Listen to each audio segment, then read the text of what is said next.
જય સિયારામ। છેલ્લા કેટલાક સમયથી મોરારી બાપુ સાથે અભદ્ર શબ્દોની અને આક્ષેપોની ટિપ્પણીઓ સોશિયલ મીડિયા પર થઈ રહી છે અને ભાજપના એક ભૂતપૂર્વ મંત્રીએ પણ બાપુ પર હુમલો કરવાનો પ્રયાસ કર્યો છે। આ વિષયમાં થોડી ચર્ચા કરવા માંગીએ છીએ। પરમ પૂજ્ય વિશ્વ વંદનીય મોરારી બાપુના શ્રી ચરણોમાં અનંત કોટી વંદન। પૂજ્ય બાપુ આ યુગના એક અદ્ભુતપૂર્વ બુદ્ધ પુરુષ છે।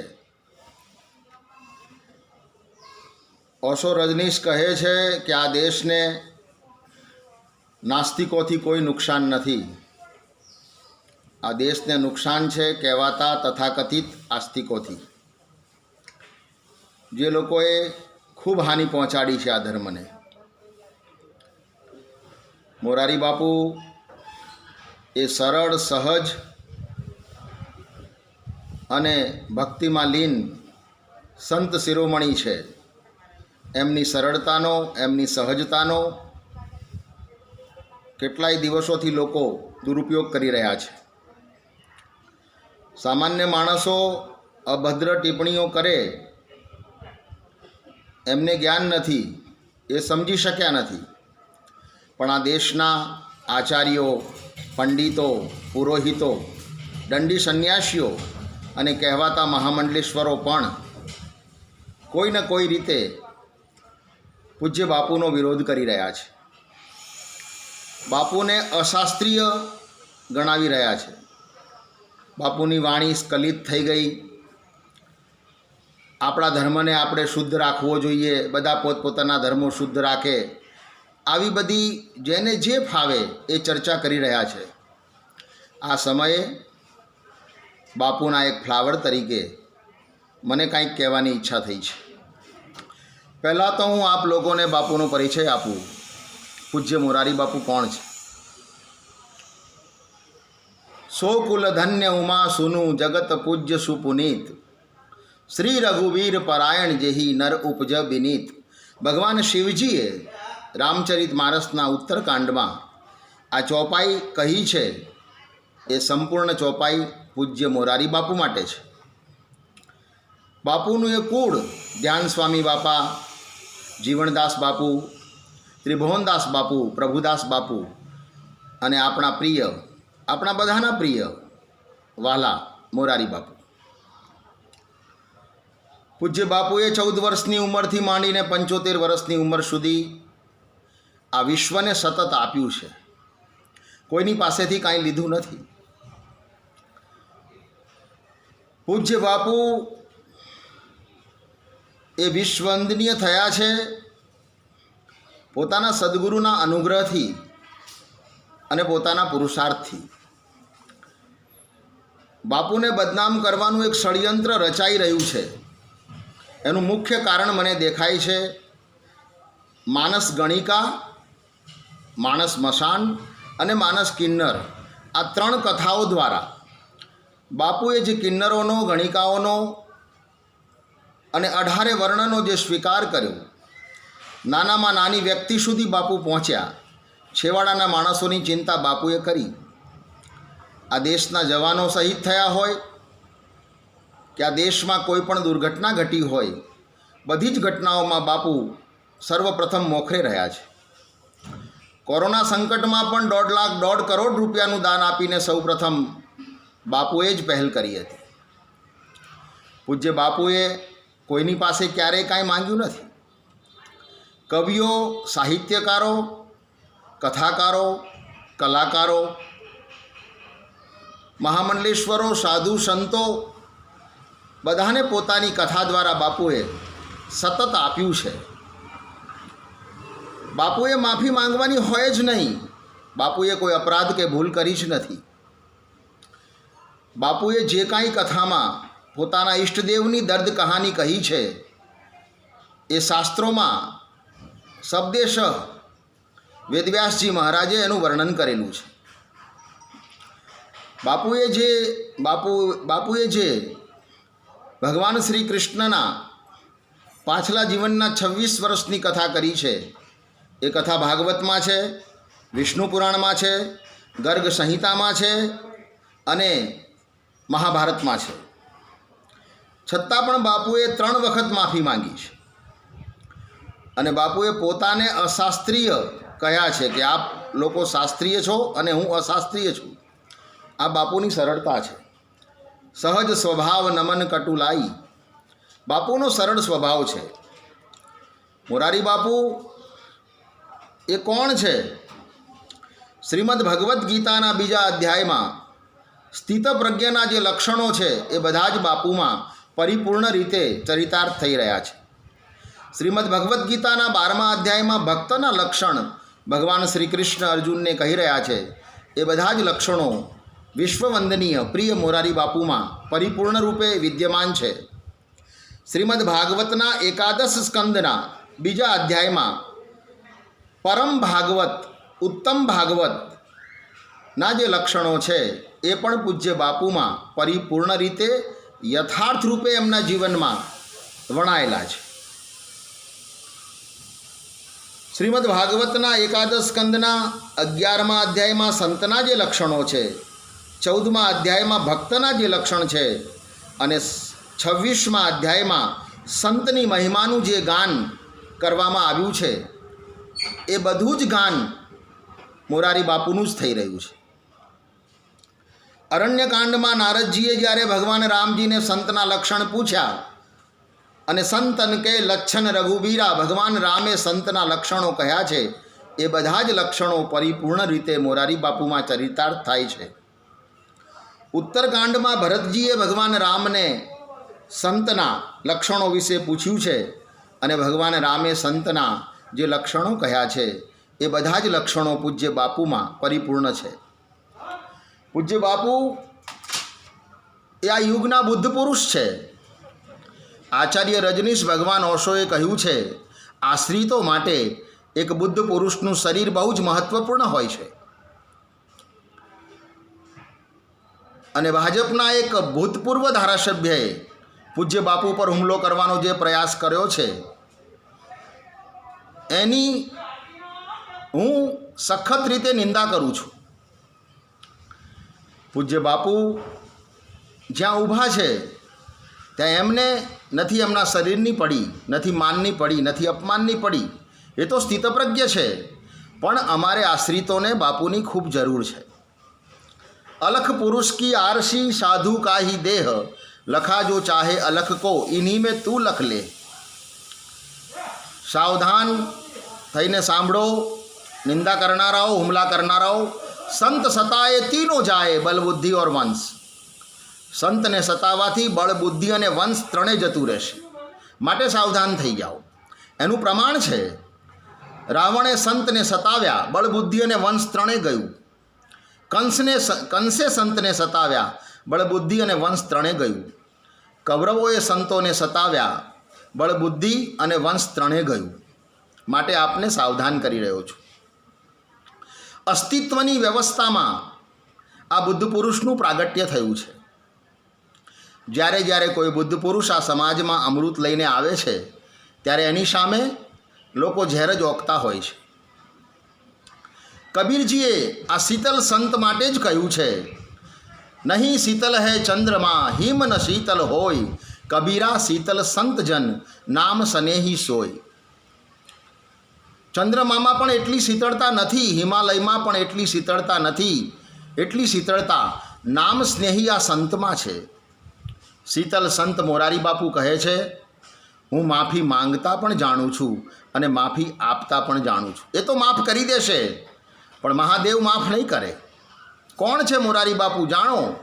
રચી મહેશ નિજ માનસ રાખા, જે મહેશે પોતાના રામચરિત માનસની રચના કરીને પોતાના હૃદયમાં રાખી મૂક્યું હતું, એ જ મહાદેવ, એ જ ત્રિપુરારી, એ જ પુરારી, એ જ મહાદેવ મોરારી બનીને રામચરિત માનસનો વિશ્વમાં ઘેર ઘેર પ્રચાર કરવા માટે પ્રગટ થયા છે. એ પ્રગટ પુરુષોત્તમ મોરારી બાપુને ઓળખી ન શકો તો કાંઈ નહીં, એને પ્રણામ ન કરો તો કાંઈ નહીં, એની વાતોનો સ્વીકાર ન કરો તો કાંઈ નહીં, પણ એની નિંદા ન કરશો, એની નિંદા કરવાનું પાપ ન કરશો. સંત નિંદા ગૌ હત્યાનું પાપ લાગે છે. સંત નિંદાથી દાદુર બનાય, દેડકો બનાય છે અને આખી જિંદગી ડ્રાઉં ડ્રાઉં કરીને જીવવું પડે છે. એક સરળ સંતને, એક સહજ સંતને, એક નમ્ર સંતને, એક રામ પ્રેમી સંતને, કૃષ્ણ જેના ઈષ્ટદેવ છે, બાપુ જે 2016 કે 17માં બાપુ કથામાં જેનું વર્ણન કરે છે, રડતા રડતા જેની આંખો ભીંજાય છે અને શ્રોતાઓ પણ મગ્ન બન્યા છે, એ કથાના થોડા ટુકડાઓ લઈને આપ જે અભદ્ર ભાષાઓ બોલી રહ્યા છો અને જેને બાપુ પર હુમલો કરવાનો પ્રયાસ કર્યો છે એનામાં બહુ જ મર્દાનગી ફટકતી હોય તો ચીનની સરહદ ઉપર જતો રહે ને ભાઈ, ઘરમાં શું બેઠો છે?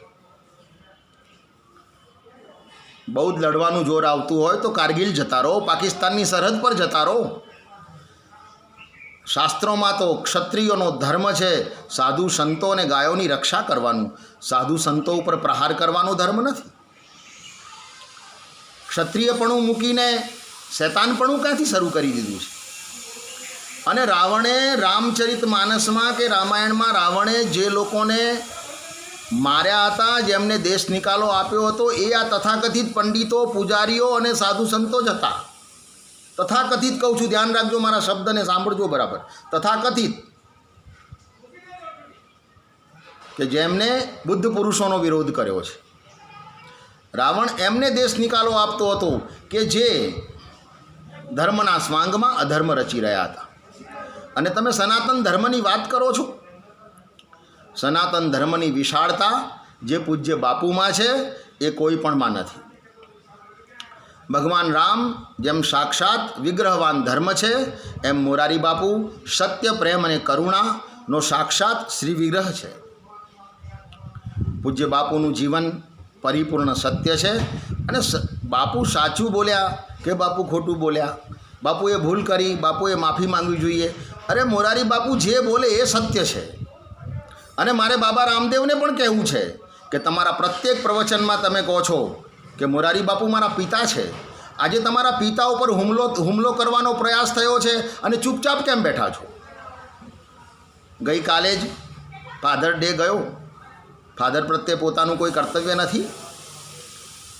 બાપુ ભલે આપણને શ્રોતાઓને અને આશ્રિતોને કહેતા હોય કે તમારે કોઈ નિવેદન આપવું નથી, તમારે કાંઈ કહેવું નથી, પણ આપણે બધાએ કહેવું પડશે.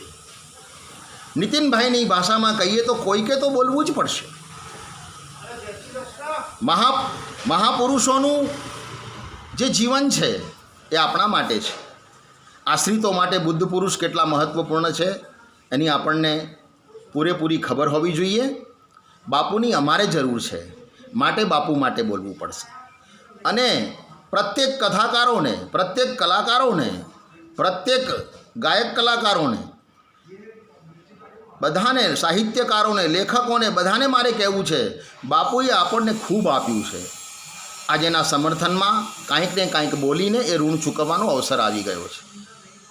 આવું ચલાવી નહીં લેવામાં આવે. મોરારી બાપુ ઉપર હુમલો કરે અને આપણે બધા ચૂપ રહીએ એ આપણને શોભે નહીં. ભગવાન રામ જ્યારે વન માટે નીકળ્યા અને ભગવાન રામે કેવટ પાસે નાવ માંગી નાવ અને કેવટ આના, ભગવાને નાવ માંગી, કેવટે આપી નહીં. લક્ષ્મણજીએ કહ્યું કે પ્રભુ આપની આજ્ઞાનું ઉલ્લંઘન કોઈ કરી શકે એમ નથી અને આપની આજ્ઞાનું ઉલ્લંઘન કરે છે. ત્યારે ભગવાને રામે કહ્યું કે અતિ પ્રેમમાં આશ્રિત પ્રેમીની વાતનું ઉલ્લંઘન કરે છે. લક્ષ્મણજી, મેં પણ તમને કહ્યું હતું કે અયોધ્યામાં રહો, મા બાપની સેવા કરો, તમે મારી વાત માની? મેં સીતાજીને પણ કહ્યું હતું કે સાસુ અને સસરાની સેવા કરો, સીતાજીએ મારી વાત માની? અતિ પ્રેમમાં આશ્રિત પોતાના પ્રેમીની વાત માનતો નથી. એમ આપણે બધા બાપુના આશ્રિતોએ, બધા બાપુના શ્રોતાઓએ, ભલે બાપુ કહેતા હોય કાંઈ કહેવું નથી, કાંઈ બોલવું નથી, કોઈ નિવેદન આપવું નહીં, પણ અમને અતિ પ્રેમ છે બાપુ પ્રત્યે, માટે અમે બોલવાના જ અને બોલતા જ રહીશું. હુમલો કરનારને જો બાપુ માફ કરી શકતા હોય તો અમારા જેવા બાપુના જે અમે ફૂલ છીએ, ભલે ધતુરાના ફૂલ છીએ, બાપુના આંકડાના ફૂલ છીએ, પણ છીએ બાપુના ફૂલ.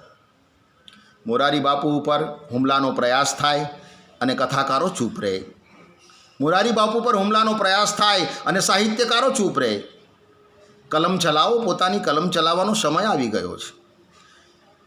ધન્ય છે હરીશભાઈ જોશીને, બહુ સુંદર વાત કરે છે. ધન્ય છે પરમાર્થ નિકેતનના સંત મુનિજી મહારાજને, બાપુ વિશે બહુ સુંદર વાત એમને કરી છે.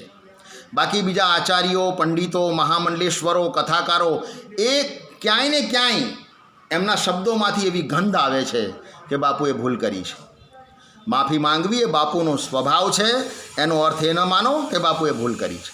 બાપુ સર્વસમર્થ છે, બાપુ સર્વજ્ઞ છે, બાપુ સર્વશક્તિમાન છે અને બાપુ આ યુગના એક પરમ બુદ્ધ પુરુષ છે.